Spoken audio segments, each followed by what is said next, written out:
ओम नमो भगवते वासुदेवाय। ओम नमो भगवते वासुदेवाय। ओम नमो भगवते वासुदेवाय। ओम नमो भगवते वासुदेवाय। ओम नमो भगवते वासुदेवाय। ओम नमो भगवते वासुदेवाय। नारायणं नमस्कृत्य नरं चैव नरोत्तमं देवीं सरस्वती व्यासं ततो जयमुदीरयेत्। नष्टप्रायेषु अभद्रेषु नित्यं भागवत सेवया भगवती उत्तमा श्लोके भक्तिर्भवति नैष्टिकी। ओम अज्ञानतिमिरान्धस्य ज्ञानाञ्जनशलाकया चक्षुन्मीलितं येन तस्मै श्रीगुरुवे नमः। श्रीचैतन्यमनोभीष्टं स्थापितं येन भूतले स्वयं रूपः कदा मह्यं ददाति स्वपदान्तिकं। वन्देऽहं श्रीगुरु श्रीयुतापदकमलं श्रीगुरून् वैष्णवांश्च श्रीरूपं साग्रजातं सहगण रघुनाथान्वितं तं सजीवं साद्वैतं सावधूतं परिजनसहितं कृष्ण चैतन्य देवं श्री राधा कृष्ण पादान् सहगण ललिता श्री विशाखान्वितांश्च। हे कृष्ण करुणा सिंधु दीन बंधु जगतपते गोपेश गोपिका कांता राधा कांत नमोस्तुते। तप्त कांचन गौरांगी राधे वृंदावनेश्वरी वृषभानुसुते देवी प्रणमामि हरिप्रिये। वाञ्छाकल्पतरुभ्यश्च कृपा सिन्धुभ्येव च पतितानां पावनेभ्यो वैष्णवेभ्यो नमो नमः। जय श्री कृष्ण चैतन्य प्रभो नित्यानंद श्री अद्वैत गदाधर श्रीवास आदि गौर भक्तवृंदा। हरे कृष्णा कृष्ण कृष्ण हरे हरे हरे राम राम राम हरे हरे। हरे कृष्णा कृष्ण कृष्ण हरे हरे हरे राम राम राम हरे हरे। हरे कृष्णा कृष्ण कृष्ण हरे हरे हरे राम राम राम हरे हरे।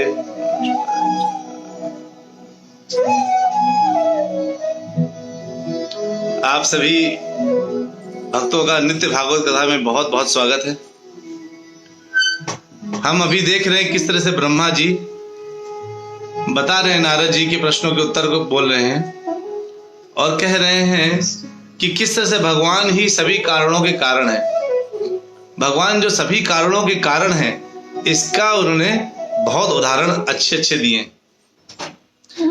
किस तरह से भगवान के शरीर से ही सब कुछ बना है और किस तरह से भगवान के शरीर से ही हवन यज्ञ की सामग्री प्राप्त होती है और वही यज्ञ की जो सामग्री है जो उनके शरीर से मिलती है उसी से यज्ञ होकर के भगवान हमसे प्रसन्न होते हैं।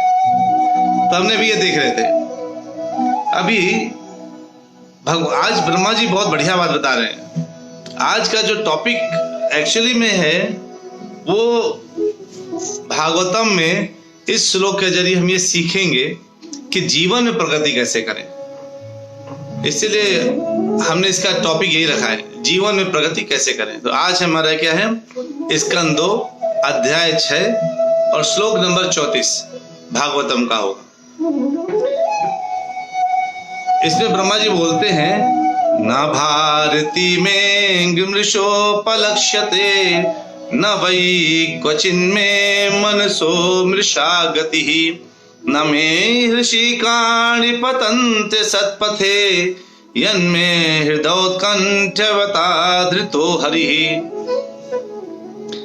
न भारती में मृषोपलक्ष्यते, है ना, मतलब हे नारद कह रहे हैं चूंकि मैं पूर्ण पुरुषोत्तम भगवान हरि के चरण कमलों की अत्यंत उत्कंठा के साथ पकड़ रखा है।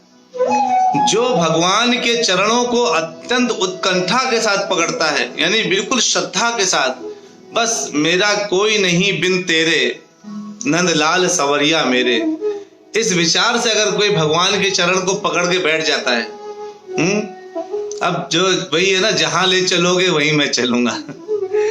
यानी भाव ऐसे होने चाहिए कि भगवान जहां ले चलेंगे, जिस तरफ दिशा में जाएंगे मैं वहां जा चलने वाला हूं। तो अत्यंत उत्कंठा से, तो ब्रह्मा जी ने भी क्या बोले नारद जी को कि मैं अत्यंत उत्कंठा से मैंने हरि के चरणों को, भगवान के पूर्ण पुरुषोत्तम भगवान हरि के चरणों को बड़ी उत्कंठा से पकड़ रखा है। अतएव मैं जो कुछ कहता हूं वह कभी असत्य नहीं होता।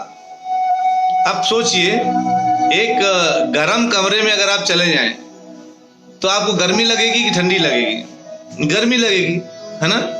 और ठंडे कमरे में चले जाएं एसी वाले में तो ठंडी लगेगी।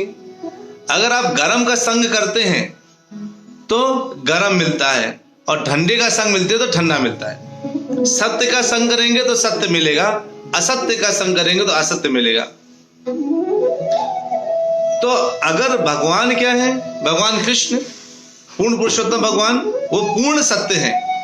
तो अगर पूर्ण सत्य का कोई संग करता है तो उसके मुख से जो भी चीज निकलता है वो सत्य होता है।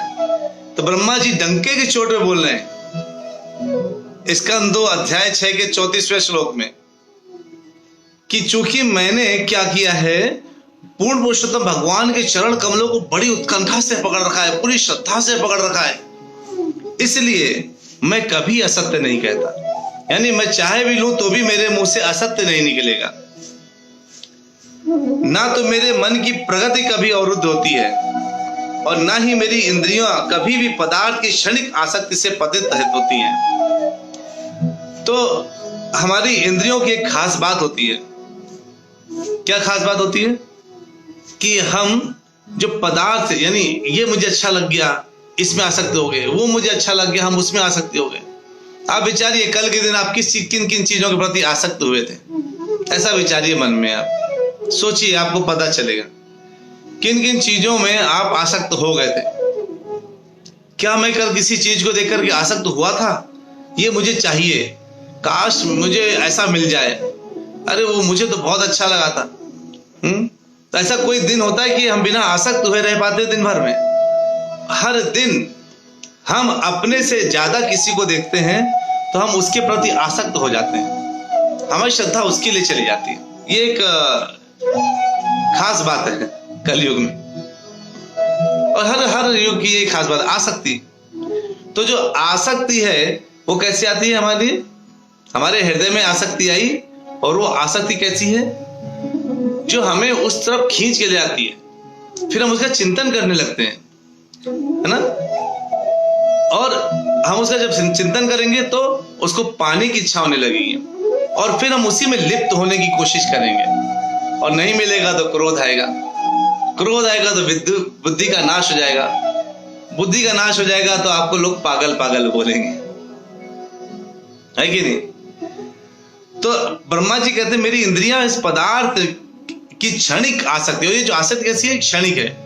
बच्चे ना, कभी आप बच्चों को लड़ते हुए देखिए, पता चला एक पेन के लिए बिल्कुल फाइटिंग कर लेंगे, अच्छी खासी फाइटिंग कर लेंगे एक पेन के लिए, एक छोटे से पेपर के टुकड़े के लिए फाइटिंग कर लेंगे, एक बुक के लिए, जागे के लिए, मोबाइल के लिए, टीवी के रिमोट के लिए, नाना प्रकार के ऑप्शन है फाइट करने का। और अगर आप थोड़ा बोल दीजिए तो वही टीवी का रिमोट वहां पड़ा होगा, वो पेन वहां पड़ा होगा, कोई आसक्ति नहीं। मतलब आसक्ति कैसी होती है? हम सब की भी क्षणिक होती है। अगर उस वक्त आपने कंट्रोल कर लिया तो आप क्या कर सकते हैं? अपना बहुत ज्यादा मेहनत बचा सकते हैं।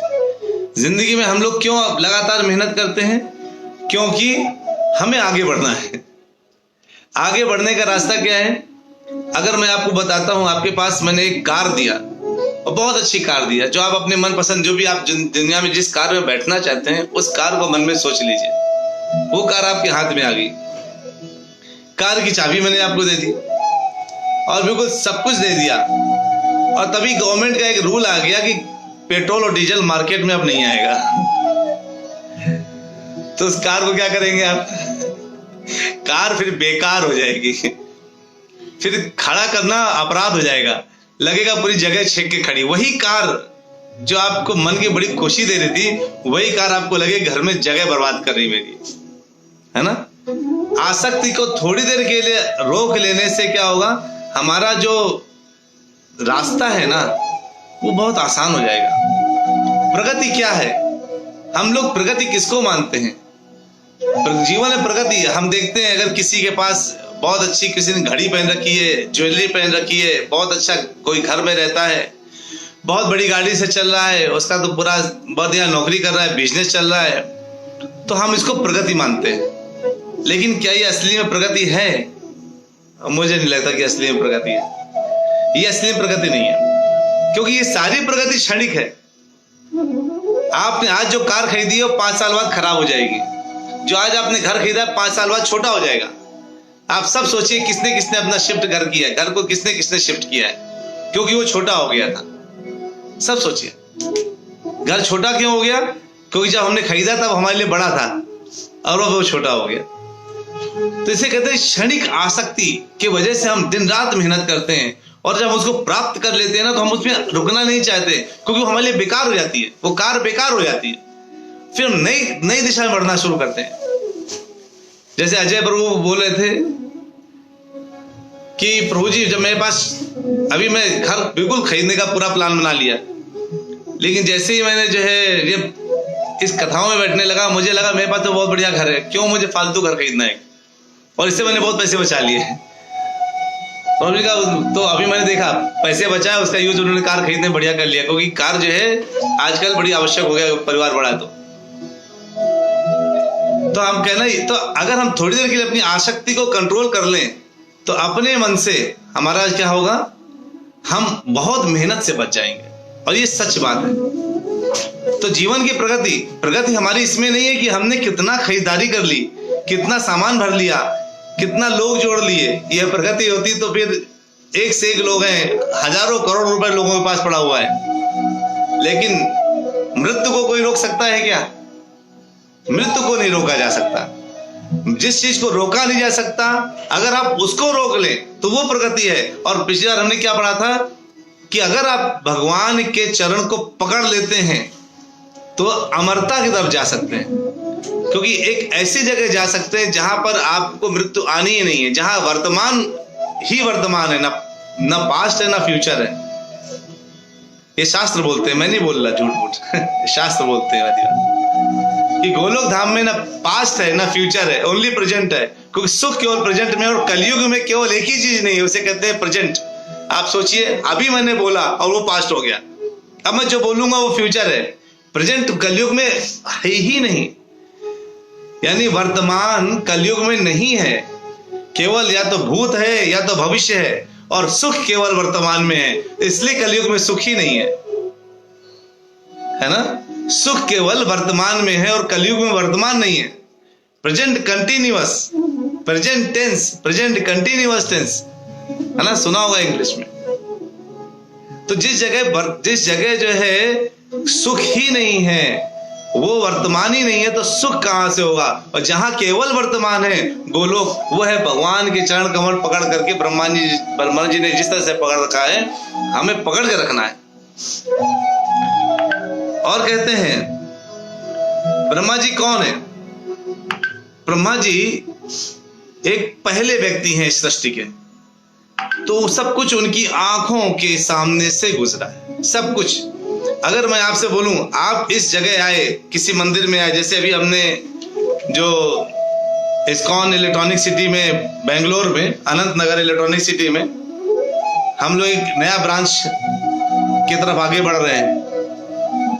वहां पर हमने जो है, हम लोगों ने पूरा एफर्ट डाल रहे हैं। तो जो अभी हैं, जो शुरुआत हो 8 मेंबर्स, 9-10 मेंबर्स जो हैं फैमिली मेंबर्स, वो लोग पूरे लोग मेहनत कर रहे हैं उस इस्कॉन को आगे बढ़ाने के लिए, उस जगह को आगे बढ़ाने के लिए। तो अगर उनसे कोई पूछे, ये आज आपने नींव डाली है, ये आगे बढ़ेगा, इसको कैसे बढ़ाया आपने, तो सब कुछ बता सकते हैं ये लोग कि पहले हम लोगों ने प्लान किया, पहले हम घर में किया करते थे, फिर हमने जगह लिया, फिर इस्कॉन ने हमारी श्रद्धा को, भाव को देखा, उन्होंने हमें आगे अप्रिशिएट किया कि हाँ तुम लोग जरूर आगे बढ़ो, हम हेल्प करेंगे। तब हम लोगों ने और आगे कदम बढ़ाया, और तब जाकर के वहां पर एक हमारा ब्रांच और एक्सटेंशन हुआ। तो जो है अब जो है उन्होंने जब इस तरीके से पूरा जो है, जब जो ब्रह्मा जी सबसे पहले व्यक्ति के होने की वजह से उन्होंने क्या किया, सब कुछ जानते हैं, वो जो बोल रहे हैं वो सब कुछ सही बोल रहे हैं। और साथ में क्या, जब उन्होंने कुछ बोला तो हम वो किसको बोला, नारद जी को। नारद जी के शिष्य कौन है? वेद व्यास जी। वेद व्यास जी ने इसको आगे लिखा, जिस भागवतम को हम लोग सुन रहे हैं, और वो आगे जाकर के बढ़ता गया, सूर्य गोस्वामी तक गया। वेद व्यास जी सुखदेव गोस्वामी से सूर्य गोस्वामी से आगे बढ़ते बढ़ते हम गुरु परंपरा में आ गए। और जो इस गुरु परंपरा में स्थिर हो गया, वो कहाँ स्थिर हो जाता है? गुरु परंपरा में स्थिर हो जाता है, तो वो प्रगति के पथ पर स्थिर हो जाता है। तो जीवन में प्रगति कैसे करें? जब हम भगवान का उंगली पकड़ लेते हैं, चरण पकड़ लेते हैं उनके, और उस चरण पकड़ करके श्रद्धा के साथ पकड़ लेते हैं, तो भगवान कहते हैं कि कौन्तेय प्रति जानी है कि हे कुंती पुत्र, कभी भी उस व्यक्ति का विध्वंस नहीं होता, विनाश नहीं होता जो मेरी शरण में आ जाता है। इस बात की तुम घोषणा कर दो। तो मैं आपको ये पूरा श्लोक सुना देता हूं, ताकि आपको जो है ये पता चले कि श्लोक के अंदर क्या है, तत्व क्या है। कहते हैं कि क्षिप्रम भवति धर्मात्मा शांति निगच्छति कौन्तेय प्रति जानी है ना में भक्ता प्रणश्यति। क्या कहते हैं कि वह तुरंत धर्मात्मा बन जाता है और स्थायी शांति को प्राप्त हो जाता है। कौन हो जाता है? जो भले ही कोई जघन्य अपराध कर रहा हो, 9.13 बोला उन्हें, जघन्य से जघन्य अपराध कोई कर रहा है, कोई भी अपराध कर रहा है, लेकिन अगर वो लगातार अगर वो क्या करता रहे, अगर मेरा भजन करता रहे, अगर मेरी भक्ति में लगा रहता है, तो उसको साधु समझना चाहिए। और वह अपने संकल्प में, मतलब वो अडिग है। अगर वो इवन जघन से जघन अपराध कर भी रहा है, लेकिन वो क्या कर रहा है, वो लेकिन मेरी भक्ति में है, तो वो साधु उसको समझना चाहिए। वो साधु की तरह होता है। और वो एक दिन ऐसा होता है कि वो एक दिन समय आने पर वो धर्मात्मा बन जाता है और वो शांति को प्राप्त करता है, स्थायी शांति को प्राप्त करता है। और शांति को मिल गई तो सुख मिल गया। हम सुख ढूंढते हैं, लेकिन शांति नहीं है तो सुख कहां से होगा? कुतः सुखम। इसलिए कहते हैं हे कुंती पुत्र कौन्तेय प्रति जानी है न में भक्ता प्रणश्यति। तो कहते हैं हे कुंती पुत्र, निडर होके बोल दो, घोषणा कर दो, पूरे वर्ल्ड में घोषणा कर दो कि जो मेरा भक्त बन जाता है उसका कभी विनाश नहीं होता, कभी विनाश नहीं होता। इसका मतलब है कभी विनाश नहीं होगा, मतलब वो लगातार आगे बढ़ता रहता है, आगे बढ़ता रहता है और आगे बढ़ता रहता है ना। तो जीवन में आगे बढ़ना केवल भौतिक दृष्टि से आगे बढ़ना नहीं होता, क्योंकि जितना भी आप भौतिक, एक से एक राजा महाराजा बहुत बड़े बड़े लोग हुए जो इतना विनाश हो गया, सर्वनाश हो गया, कहां चले गए पता नहीं। लेकिन टिका कौन है? जो आध्यात्म में भी प्रगति करता है। तो जीवन में प्रगति का मतलब है आध्यात्म में भी प्रगति। तो कुछ लोग प्रश्न पूछ रहे फेसबुक में, बहुत बहुत धन्यवाद आप लोगों के प्रश्नों के लिए। परमजीत प्रभु ने पूछा है कि प्रभु जी गले में तुलसी कंठी क्यों धारण करना चाहिए, बताइए। तो थैंक यू प्रभु, बहुत अच्छा प्रश्न है। मैं कथा के जस्ट खत्म होने के पहले बोल दूंगा, आंसर करूंगा। और प्रदीप प्रभु ने पूछा है what is your daily life time. तो प्रदीप प्रभु आपको साथ योगेश प्रभु ने आंसर कर दिया। 9:30 AM IST है प्रभु, और आधे घंटे के लिए चलता है डेली, बस Monday to Friday. Saturday Sunday हम लोग नहीं होते हैं, मंडे टू फ्राइडे होते हैं। संडे को भगवद गीता लाइव होता है शाम को 5:30 PM IST, वो 1 आवर की कथा होती है। तो परमजीत प्रभु बस बने रहे भी लाइन में, मैं भी आपके प्रश्न का उत्तर करूंगा कि हमें कंठी क्यों पहनना चाहिए गले में। कहते हैं इधर कि कभी कभी भगवान ने ऐसा, अब आपको मन में आएगा भगवान ने ऐसा क्यों बोला कि हे कुंती तुम घोषणा कर दो। भगवान भी तो घोषणा कर सकते थे। तो भगवान ये बोलना चाह रहे हैं कि मेरी बात से ज्यादा महत्वपूर्ण बात मेरे भक्तों की होती है। मेरे भक्त जो बोल रहे हैं उनको सुनिए और उसको पूर्ण रूप से धारण करिए, क्योंकि वो हर तरीके से उसको जो है वो हर तरह से उन्होंने शरणागत कर रखा अपने आप को, और भक्त ही है जो आपको लेकर के जा सकते हैं आगे तक। इसलिए अपने भक्त से बोला कि आगे बताओ, यानी हमें वो आदेश दे रहे हैं कि भक्तों जो कथा आप सुन रहे हो वो 10 लोगों को सुनाओ। हमने अभी कुछ सीखा, हमें 10 को सुनाना चाहिए। इसलिए भगवान के जाके घोषणा कर दो हर जगह कि जो भगवान की भक्ति करेगा उसका विनाश कभी नहीं होगा। फिर कहते हैं, और भगवान अपने भक्तों की बहुत विशेष रूप से रक्षा करते हैं, ताकि भक्त अपनी बात में अच्युत रहें, वो इधर उधर ना भटके। भगवान आपने कई बार, सबने जितने भक्त हैं यहाँ पर, उन्होंने कई बार इस चीज को महसूस किया होगा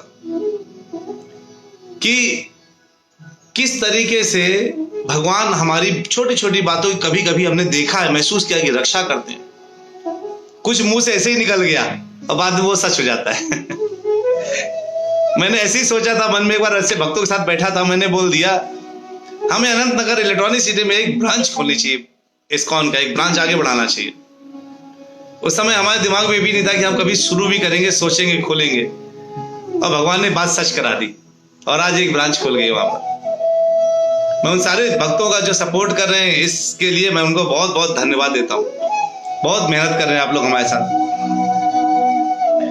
और भक्तगण ना सदैव मुक्त रहता है। सोचिए, एक व्यक्ति बंधा हुआ है, जेल में है, और एक व्यक्ति मुक्त है, कौन सा ज्यादा अच्छा लगेगा आपको?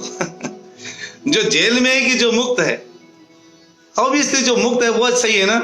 जेल में रहने वाला इंसान जो चाहता वो नहीं कर पाता। और ये जो है ना, पूरी धरती, ये क्या है? पृथ्वी, ये एक जेल की तरह है, जिसके दुर्ग एक किला, जिसमें हम लोग बसे केवल कष्ट सह रहे हैं।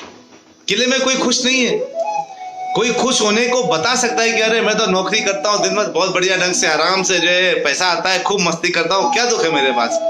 बीमार भी तो होते हैं, नौकरी में प्रेशर भी होता है, दिमाग में टेंशन भी होता है ना वर्क डिलीवर करने का, दुख भी तो है।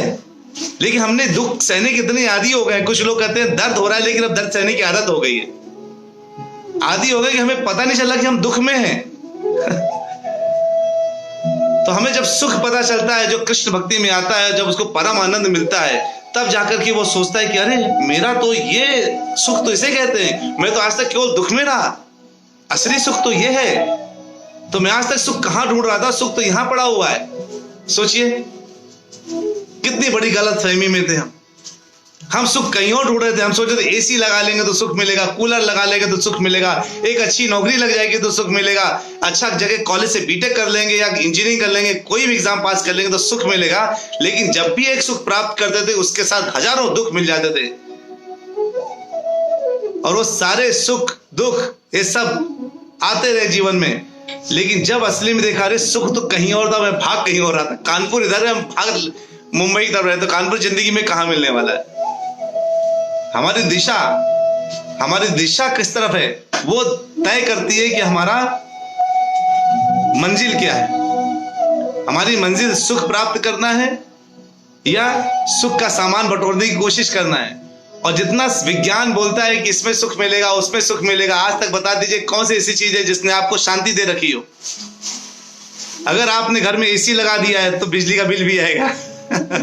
एसी के सुख के साथ बिजली के बिल का जो दुख है वो कौन झेलेगा? है ना? गाड़ी खरीद ली, उसका ईएमआई का दुख आ जाएगा। गाड़ी को कहीं टक्कर लगी तो दूसरा दुख अलग से आएगा।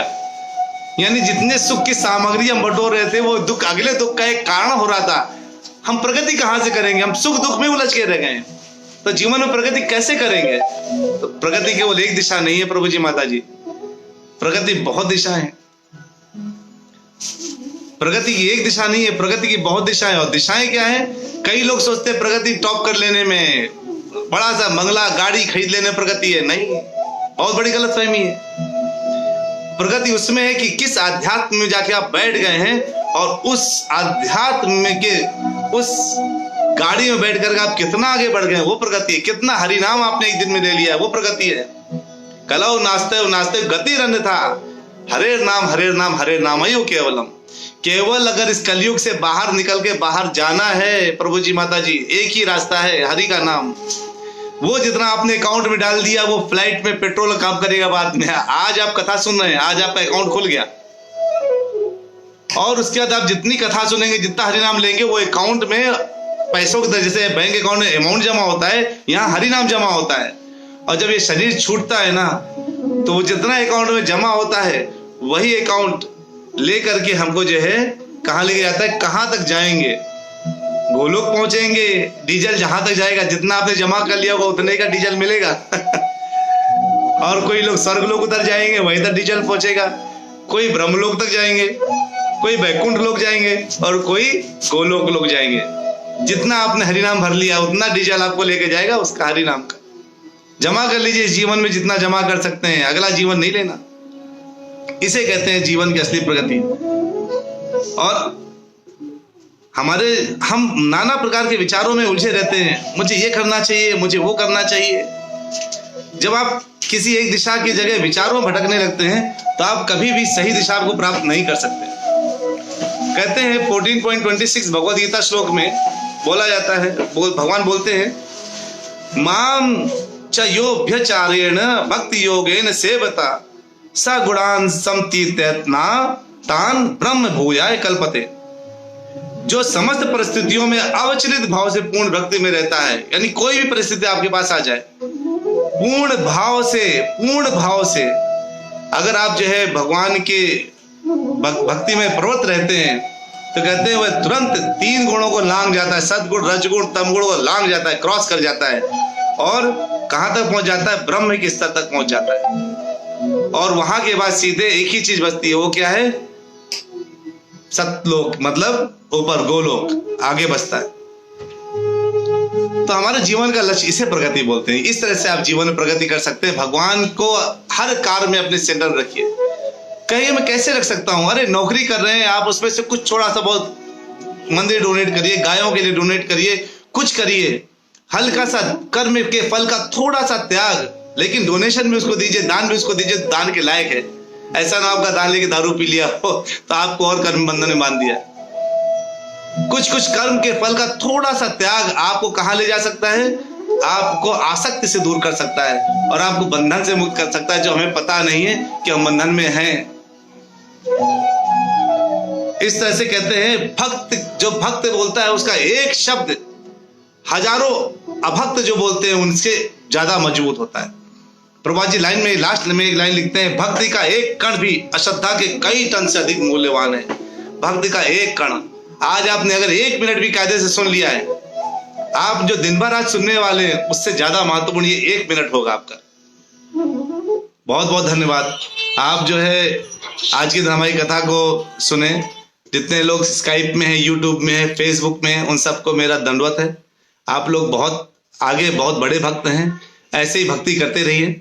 हमारा 9:30 से 10 आधे घंटे के केवल एक क्लास होती है वाली, आप कृपया 9:30 बजे कभी टाइम हो तो जो ज्वाइन कर लिया करिए, आपको आनंद आएगा। रेगुलर करेंगे तो बहुत ही आनंद आएगा, क्योंकि हम भागवतम को पूरी सीरीज को लेके चल रहे हैं। ये पहली बार हो रहा है कि आपको ऑनलाइन पूरी सीरीज, पूरी भागवतम डेली 1-2 श्लोक आपको जो है मिलता रहेगा। तो एक बार जोरदार हरे कृष्ण। और तो प्रभु जी का जो है 10-4 हो गया। प्रभु जी आपका जो प्रश्न है, जो कंठी माला क्यों पहनते हैं, आराम से कल पूरे उसके साथ मैं कल आपकी क्लास से बताता हूँ। आज हमारा समय हो गया, मैं नहीं चाहता सारे भक्तों का समय इसमें जाए।